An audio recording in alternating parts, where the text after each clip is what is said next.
Morning. What I decided to kind of do over the next couple of days, excuse me, is kind of to go through the Bible a little bit at a time and see kind of the big story, the major components of the Bible and what is in those main components. We're going to start obviously in Genesis and kind of work our way through. But I want to start with Genesis in creation. In the first several times here, we just have the earth being formless and void, and the Spirit hovering over the waters. This is actually the first time the Spirit is mentioned specifically. It's hovering over the waters of the earth. Which kind of makes it interesting because that means that water was already there. That when God had created the earth itself, the water already existed. We go through and we have the 6 days of creation in which everything that's on the earth is created, and then we have on day 6 God created man. Man was created with the intent to reproduce, to be fruitful and multiply. That's the actual wording. And then to take dominion over the earth and be in charge of everything that God created, except for other people. So he was supposed to take dominion over the beasts, over the fish, over the insects, over the birds, everything. And that was how it was supposed to be. So God made it all. It was all good. He made man. It was very good.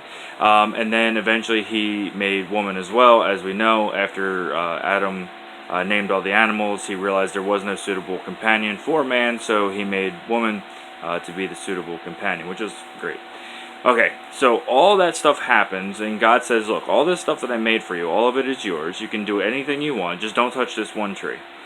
This one tree, the tree of the knowledge of good and evil, if you eat from that tree, you're going to die. And they were like, okay, I just won't eat from that tree. Look at all the other trees in this garden. You really think I'm worried about one?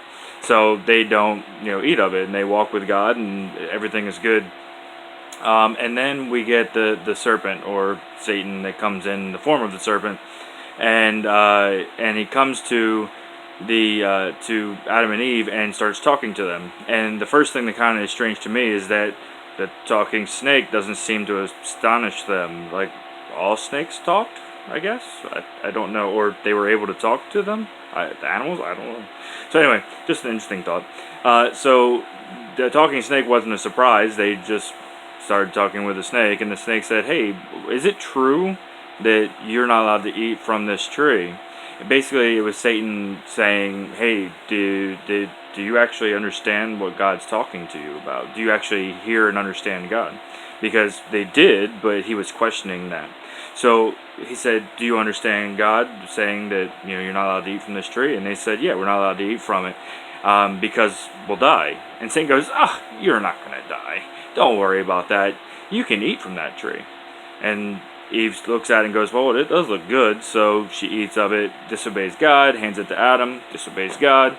And basically they handed all of their authority over to Satan in that moment. And if you think about that, what actually happened was that they didn't just disobey God, they actually obeyed the enemy. And that was what the big switch over was. Remember, Satan's whole goal is that he wants to be like God. That's why he got kicked out of heaven in the first place. So in order for him to be like God, he needed them to obey him. So he basically convinced Adam and Eve to obey him. So humanity fell. All sorts of things happen with consequences of their actions. They did begin to die at that moment. They were going to be able to live forever, and now because of this, they weren't able to. So that happens. And as it goes through, humanity just gets worse and worse and worse as time goes on, to the point that God gets to the point where he says, you know what, we kind of need to do something about this. So he says to Noah, build an ark. Now, Noah is a great, I don't even know how many greats, grandson of Adam in the same family line. And we have Noah being the only righteous person on the earth from God's perspective. And he says, build an ark because I'm going to destroy the whole earth with a flood. It's going to rain. Water's going to fall out of the sky. And Noah goes, what's rain?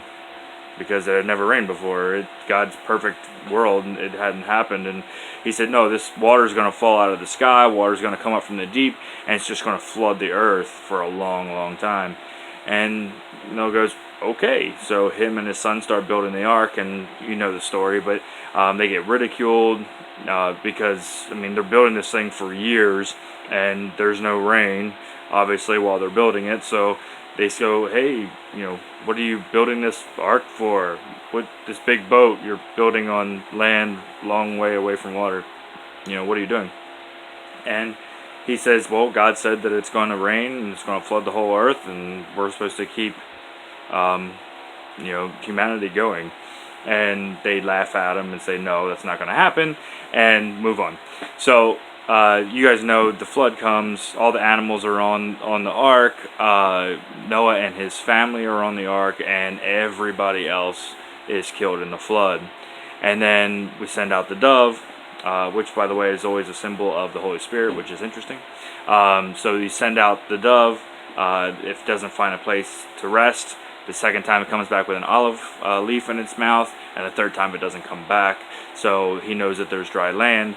They find the dry land. The water recedes to the point where the ark is actually on top of a mountain, and they all get off of the ark and they offer sacrifices to God, and God gives the rainbow as a sign of never flooding the earth again.